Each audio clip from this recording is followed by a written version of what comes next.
जय हिंद दोस्तों, मेरा नाम है रोहित और आप देख रहे हैं स्टडी क्यों नहीं। आज हम जिस टॉपिक को कवर करने वाले हैं वो है जीवों में पोषण। तो देखते हैं सबसे पहले हम देखते हैं कि पोषण क्या होते हैं। दोस्तों, मैंने 40 most important question human element से भी कवर किए, तो आप उस वीडियो को भी जरूर देखिएगा। तो सभी जीवों में पोषण की आवश्यकता होती है, जिससे उनकी वृद्धि, विकास एवं रखरखाव एवं उनमें जो जैविक प्रक्रिया होती है वो सुचारू रूप से चल सके, इसलिए जीवों में पोषण की आवश्यकता होती है। इसके बाद हम लोग बात करते हैं भोजन के अवयव। तो सबसे पहले हम लोग बात करते हैं कार्बोहाइड्रेट।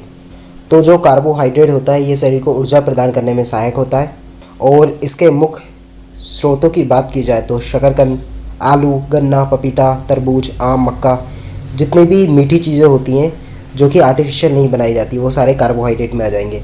और इसका एग्जाम्पल की हम लोग बात करें तो ग्लूकोज भी एक प्रकार का कार्बोहाइड्रेट होता है, तो ये भी आपको याद रखना है। सेकेंड, हम बात करते हैं प्रोटीन की। तो जो प्रोटीन होता है ये जटिल नाइट्रोजन युक्त यौगिक होता है। ये शरीर की वृद्धि एवं स्वस्थ रहने के लिए आवश्यक होते हैं, और इन्हें हम पादप और जंतु दोनों स्रोतों से प्राप्त कर सकते हैं।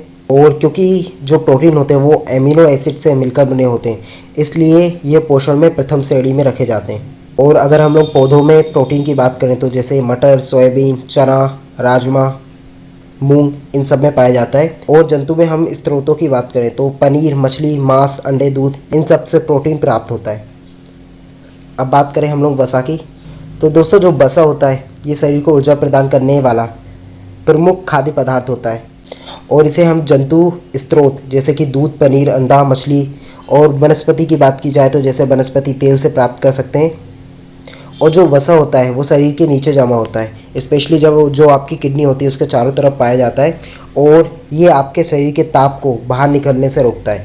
जितने भी ध्रुवीय प्रदेश में लोग पाए जाते हैं, यानी जितने भी ठंडे प्रदेशों में लोग पाए जाते हैं, उनमें प्राय जो वसा होता है वो ज़्यादा पाया जाता है, क्योंकि उनको जो अपने शरीर का तापमान होता है उसको नियंत्रित करना रहता है, इसलिए उनमें वसा की मात्रा ज़्यादा पाई जाती है। और दोस्तों, जो वसा होता है अगर इसका उपापचय होता है तो इसमें कार्बोहाइड्रेट और प्रोटीन की अपेक्षा अधिक ऊर्जा मिलती है।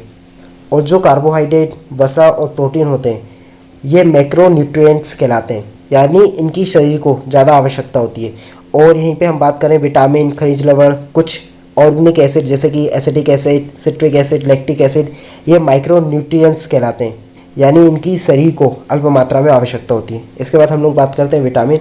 और दोस्तों, विटामिन से रिलेटिव मैंने 60 मोस्ट इंपॉर्टेंट क्वेश्चन एक वीडियो में कवर किए, तो वो भी आप लोग जरूर देखिएगा। उसकी लिंक आपको डिस्क्रिप्शन में मिल जाएगी, साथ ही साथ वीडियो के एंड में आपको वो वीडियो लिंक के साथ मिल जाएगी। आप बस क्लिक करके उस वीडियो को ओपन कर सकते हैं। और विटामिन को हम लोग डिटेल में अगले वीडियो में भी पढ़ेंगे।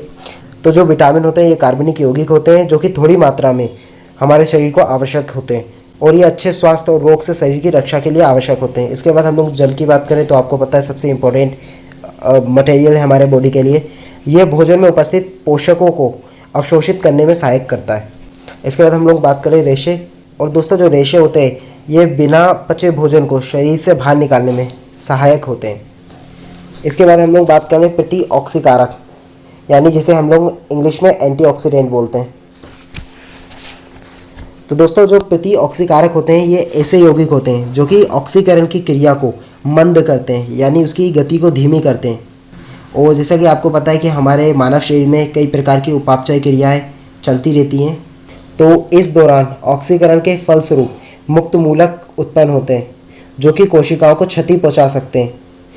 तो जो प्रतिऑक्सीकारक यौगिक होते हैं या पदार्थ होते हैं, इन मुक्त मूलकों को निष्क्रिय कर देते हैं, जिससे इनका दुष्प्रभाव हमारी कोशिकाओं पर नहीं पड़ता और कोशिका की रक्षा करते हैं।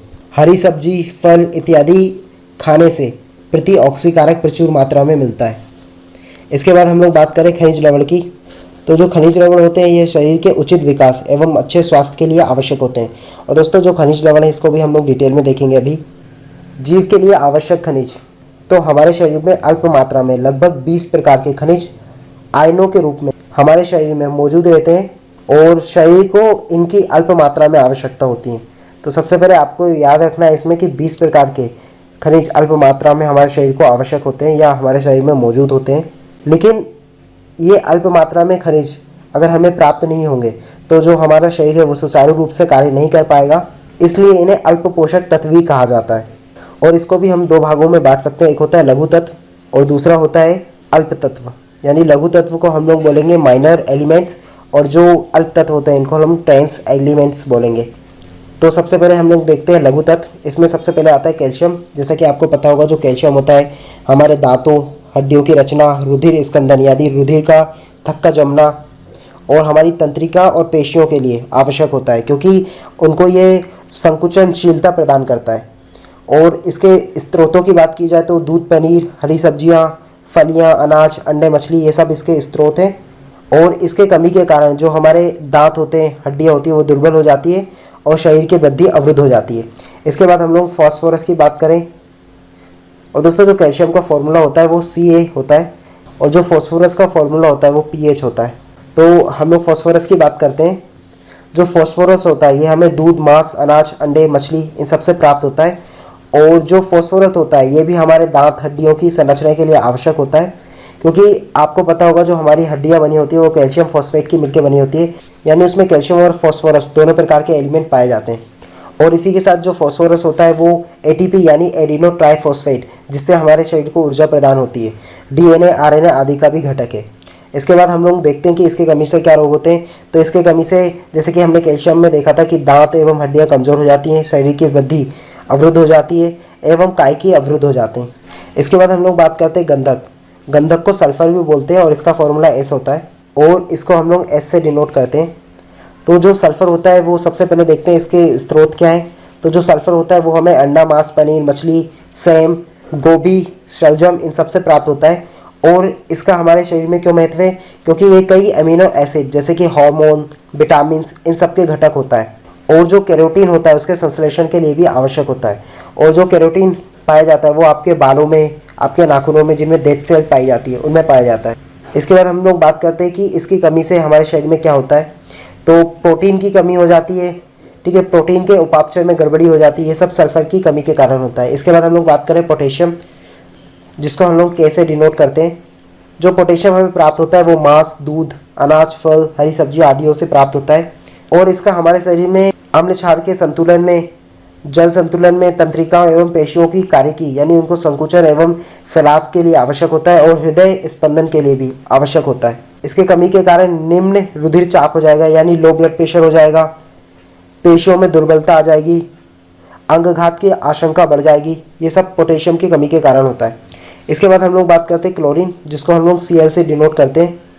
तो जो क्लोरीन हमें मेनली प्राप्त होता है वो हमें नमक से प्राप्त होता है, क्योंकि नमक का जो फॉर्मूला होता है वो होता है NaCl यानी सोडियम क्लोराइड। तो यहाँ से हमें क्लोरीन प्राप्त होता है। और इसका शरीर में महत्व देखें तो हम लोग ये अम्ल क्षार के संतुलन के लिए आवश्यक है, और साथ ही ये जल के संतुलन के लिए भी आवश्यक है। और इसकी कमी के कारण भूख में कमी हो जाती है, पेशियों में ऐंठन आने लगती है, शरीर में थकावट रहती है। ये सब क्लोरीन की कमी के कारण होता है। इसके बाद हम लोग बात करते हैं सोडियम। तो सोडियम का जो डिनोट किया जाता है वो Na से किया जाता है, और जो सोडियम का मुख्य स्रोत है वो भी नमक है। जैसे कि हम लोगों ने देखा था कि जो नमक का फॉर्मूला होता है उसमें NaCl यानी सोडियम भी पाया जाता है। तो इसका महत्व देखते हैं। ये अम्ल क्षार के संतुलन को बनाए रखता है, जल संतुलन को बनाता है, और हृदय स्पंदन में कार्य करता है। क्योंकि आपको पता है जो सोडियम होता है, अगर इसका हम लोग आयन की बात की जाए तो वो Na+ आयन होता है, यानी इसमें पॉजिटिव चार्ज पाया जाता है, जो हमारे शरीर के हृदय स्पंदन के लिए आवश्यक है। और इसकी कमी से निम्न रुधिर चाप हो जाता है, यानी लो ब्लड प्रेशर हो जाता है, भूख में कमी हो जाती है, पेशियों में ऐंठन हो जाती है, और थकावट रहती है। इसके बाद हम लोग बात करें मैग्नीशियम, जिसको हम लोग Mg से डिनोट करते हैं। जो इसका मुख्य स्रोत है वो है दूध, साबुत अनाज, मछली, मांस, हरी सब्जियां। और इसके महत्व को देखें तो दांत एवं हड्डियों की रचना में भी उपयोगी होता है, और साथ ही साथ तंत्रिका तंत्र की कार्यकी के लिए भी उपयोगी होता है। और इसकी कमी के कारण उपापचय अभिक्रिया में अनियमितता आ जाती है, और तंत्रों की कार्यकी जैसे कि तंत्रिका तंत्र की कार्यकी प्रभावित होती है। तो आपने यहाँ पे लघु तत्वों के बारे में देख लिया होगा। इसके बाद हम लोग बात करते हैं अल्प तत्व के बारे में। तो जैसे कि मैंने बताया, जो अल्प तत्व होते हैं ये हमारे बॉडी को अल्प मात्रा में आवश्यक होती है इनकी। तो इसमें भी हम लोग सबसे पहले देखते हैं आयोडीन। तो इसके स्रोतों के बारे में देखते हैं। तो जो आयोडीन का मुख्य स्रोत है वो है दूध, अंडे, समुद्री भोजन, आयोडीन युक्त नमक। इसके महत्व को देखें तो जैसे कि आपको मैंने ग्रंथियों में पढ़ाया था कि थायराइड ग्लैंड होती है, उसमें जो थायरोक्सिन हार्मोन निकलता है, तो उसका मुख्य घटक होता है आयोडीन, और इसे हम लोग आई से डिनोट करते हैं। और इसकी कमी के कारण बुद्धिहीनता, घेंगा रोग, मंद शारीरिक विकास आदि समस्याएं होती हैं। इसके बाद हम लोग बात करते हैं लोह की, यानी जो आयरन होता है इसको हम लोग Fe से डिनोट करते हैं। तो इसके मुख्य स्रोतों की बात की जाए तो मांस, जिगर, मछली, राजमा, अंडे, फलियां, अनाज, हरी सब्जियां, सोयाबीन, पालक, ये सब इसके मुख्य स्रोत हैं। और इसका महत्व शरीर में हीमोग्लोबिन के निर्माण में, क्योंकि आपको पता है कि हीमोग्लोबिन का जो मुख्य एलिमेंट होता है यानी मुख्य आयन पाया जाता है उसमें लोहा पाया जाता है। एंजाइमों के घटक, ऑक्सीजन का परिवहन आदि में लोहे की आवश्यकता होती है। और अगर हम लोग लोहे की कमी के बारे में बात करें तो हीमोग्लोबिन के कमी के कारण रुधिर क्षीणता हो जाती है, यानी रक्त में एनीमिया हो जाता है, दुर्बलता आती है, शरीर का सुरक्षा तंत्र दुर्बल हो जाता है। ये सब लोहे की कमी के कारण होता है। इसके बाद हम लोग बात करते हैं जिंक की, जिसका फॉर्मूला Zn होता है। और इसके मुख्य स्रोतों की बात की जाए तो साबुत अनाज, दूध, मांस, अंडे, समुद्री भोजन, ये सब है। और इसके महत्व की बात की जाए तो सामान्य वृद्धि, जनन अंगों का विकास, प्रोटीन एवं न्यूक्लिक अम्लों के संश्लेषण, घावों को भरने, प्रतिरोध क्षमता के विकास आदि में इसका महत्व है। और कमी की बात की जाए तो अवरुद्ध वृद्धि, यानी शरीर का जो विकास होता है वो अवरुद्ध हो जाता है, खुरदरी त्वचा हो जाती है, जनन क्षमता में क्षय हो जाता है, यानी जनन क्षमता में आपकी कमी आ जाएगी, भूख में कमी आ जाएगी, दुर्बल सुरक्षा तंत्र हो जाएगा आपका। इसके बाद हम लोग बात की जाए तांबे की, जिसका हम लोग Cu से डिनोट करते हैं। जो इसके मुख्य स्रोत है वो है मांस, मेवे, फलियां, हरी सब्जियां, समुद्री भोजन, अंडे, मछली, बीज जैसे कि सूरजमुखी का बीज। इसके महत्व की बात की जाए तो साइटोक्रोम ऑक्सीडेज एंजाइम का सह घटक है। लोह उपापचय, संयोजी ऊतक एवं रुधिर वाहिनियों का विकास, त्वचा में मेलानी पिगमेंट के निर्माण में इसका प्रमुख योगदान है। इसके बाद इसकी कमी की बात की जाए तो रुधिर क्षीणता हो जाती है, संयोजी ऊतक एवं रुधिर वाहिनियों में दुर्बलता आ जाती है, बालों का रूखापन हो जाता है। इसके बाद हम लोग बात करते हैं मैग्नीज की, इसको Mn से डिनोट किया जाता है। तो जो मैग्नीज के मुख्य स्रोतों की बात की जाए तो मेवा, साबुत अनाज, हरी सब्जियां, चाय, फल, अनानास, बीज, इन सब से प्राप्त होता है। और इसके महत्व की अगर बात की जाए तो यूरिया संश्लेषण, फॉस्फेट समूह के स्थानांतरण से संबंधित अभिक्रियाओं के कुछ एंजाइमों का सहायक घटक है, घाव को भरने में उपयोगी है, हड्डियों के विकास के लिए है। और इसके कमी के कारण उपास्थि, अस्थि एवं संयोजी ऊतकों की वृद्धि में अनियमितता आ जाती है। इसके बाद हम लोग बात करें कोबाल्ट की, जिसका फॉर्मूला CO है। तो इसके मुख्य स्रोतों की बात करते हैं तो दूध, पनीर, मांस, हरी पत्तेदार सब्जियां, यकृत, ये सब इसके मुख्य स्रोत हैं। और इसके शरीर में महत्व की बात की जाए तो ये विटामिन B12 का महत्वपूर्ण घटक है। और जैसे कि मैंने बताया कि हम विटामिन का एक नेक्स्ट वीडियो में पूरा कवर करेंगे हम लोग विटामिन को अच्छे से। और लाल रक्त कोशिकाओं के निर्माण में भी इसका महत्वपूर्ण योगदान रहता है। इसके बाद इसके कमी के कारण रुधिर क्षीणता यानी एनीमिया हो जाता है, मस्तिष्क के संबंधी विकार उत्पन्न हो जाते हैं। इसके बाद हम लोग बात करते हैं सेलेनियम की। तो इसके मुख्य स्रोतों की बात की जाए तो मांस, अनाज, मछली, अंडे, समुद्री भोजन, ये सब इसके मुख्य स्रोत हैं। और इसके महत्व की बात की जाए शरीर में तो कई एंजाइमों का सह घटक होता है। विटामिन E का सहायक संयोजी ऊतक के लोच के लिए आवश्यक है, थायराइड ग्रंथि के सुचारू रूप से कार्य करने के लिए जरूरी होता है। और इसकी कमी के कारण पेशियों में पीड़ा होती है, हृदय पेशी क्षय होने लगता है। और इसके बाद हम लोग बात करें क्रोमियम की, तो जो इसका मुख्य स्रोत होता है वो ईस्ट, समुद्री भोजन, कुछ सब्जियां, मांस, यकृत, साबुत अनाज, ये सब क्रोमियम के मुख्य स्रोत हैं। और इसका शरीर में महत्व देखें तो ग्लूकोज तथा अपचय उपापचय में महत्वपूर्ण, इंसुलिन के सामान्य कार्य हेतु जरूरी है। और इसके कमी के कारण ग्लूकोज उपापचय तथा ऊर्जा उत्पादन में गड़बड़ी हो जाती है। इसके बाद हम लोग बात करें मोलिब्डेनम की, तो इसके मुख्य स्रोतों की बात करें तो ये अनाज, फलियां, कुछ सब्जियां, दूध, मेवे आदि से प्राप्त होता है। और इसके महत्व की बात की जाए तो कुछ एंजाइमों का सह घटक होता है, उन्हें सक्रिय करना इसका कार्य होता है। और कमी के कारण नाइट्रोजनी अपजात पदार्थों के उत्सर्जन में अनियमितता आ जाती है, यानी जितने भी नाइट्रोजन पदार्थ होते हैं उनके उत्सर्जन में अनियमितता यानी गड़बड़ी हो जाती है। इसके बाद हम लोग बात करें फ्लोरीन, जिसको हम लोग F से डिनोट करते हैं। इसके मुख्य स्रोतों की बात की जाए तो जो फ्लोरीन होता है वो फ्लूरिडेटेड के रूप में जल में पाया जाता है, चाय, समुद्री भोजन आदि में पाया जाता है। और इसके महत्व की बात की जाए तो हड्डियां एवं दांतों की सुरक्षा के लिए आवश्यक होता है। और इसके कमी के कारण जो दांत होते हैं वो दुर्बल हो जाते हैं, अधिकता से फ्लोरोसिस हो जाता है। तो यहाँ पे आपके जो अल्प तत्व थे वो भी समाप्त हो गए। इसके बाद हम देखते हैं कि जीवधारियों में पोषण की विभिन्न विधियाँ क्या हैं। तो जैसा कि आपको पता है, जितने भी इस संसार में जीव एवं जंतु पाए जाते हैं वो 2 प्रकार के होते हैं, एक तो स्वयंपोषी और दूसरे होते हैं विषमपोषी। तो स्वयंपोषी वो होते हैं जो कि अपना भोजन स्वयं बनाते हैं, और इसमें केवल पादप यानी जो पौधे होते हैं अपने जो परिवेश में उपस्थित जल, कार्बन डाइऑक्साइड एवं खनिज से अपना भोजन बनाते हैं। और जो स्वपोषी होते हैं इनको भी हम 2 प्रकार से देख सकते हैं, एक होता है प्रकाश संश्लेषी यानी जो प्रकाश की उपस्थिति में अपना भोजन बनाते हैं, और दूसरा होता है रसायन संश्लेषी यानी जो अपना भोजन के लिए रासायनिक ऊर्जा का प्रयोग कर उनको तैयार करते हैं। और जो पौधे होते हैं वो जल, कार्बन डाइऑक्साइड और सूर्य के प्रकाश में अपना भोजन तैयार करते हैं, जिससे उनके शरीर में ग्लूकोज बनता है, जिसका फॉर्मूला C6H12O6 होता है। तो आपको ये फॉर्मूला भी याद रखना है क्योंकि ये केमिस्ट्री के लिए उपयोगी है। इसके बाद हम लोग बात करें विषमपोषी यानी ऐसे जीव जो अपना भोजन स्वयं नहीं बनाते हैं।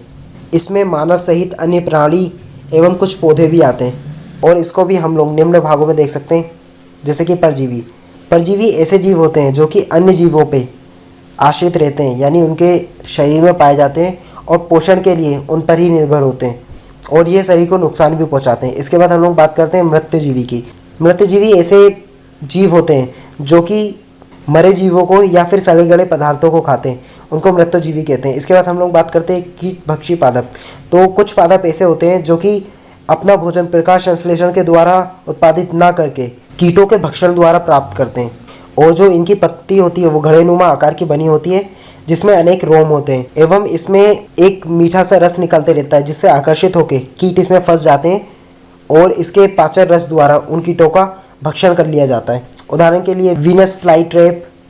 इसके बाद हम लोग सहजीवी की बात करें तो सहजीवी ऐसे जीव होते हैं जो कि विभिन्न प्रजातियों के बीच नज़दीकी संबंध को सहजीविता तथा ऐसे पादपों को सहजीवी पादप कहा जाता है, जैसे कि लाइकेन एक सहजीवी संबंध उदाहरण है जो कि कवक और शैवाल से मिलकर बना होता है। इसमें जो कवक होता है वो शैवाल को आवास, जल एवं पोषण तत्व प्रदान करता है, तथा जो शैवाल होता है वो प्रकाश संश्लेषण द्वारा संश्लेषित खाद्य कवक को प्रदान करता है। तो आपको यहाँ पे सहजीवी भी समझ में आ गया होगा। तो दोस्तों ये वीडियो यहीं पे समाप्त हुई। अगर आपको ये वीडियो अच्छी लगी तो मेरे चैनल को अभी सब्सक्राइब कीजिए। और दोस्तों इसके अलावा मैंने पूरी बायो कवर की है, आप प्लेलिस्ट में जाके साइंस की वीडियो में जाके उसको देख सकते हैं, और वहाँ पे लगभग मैंने 10 ऐसी वीडियोस कवर भी की है जिसमें आपके जो प्रीवियस ईयर के क्वेश्चंस आए थे वो सारे उसमें पाए जाएंगे। तो जैसा कि आपको पता है कि साइंस के क्वेश्चन रिपीट होते हैं, तो आपके लिए वो भी उपयोगी है। तो मिलते हैं नेक्स्ट वीडियो में। जय हिंद।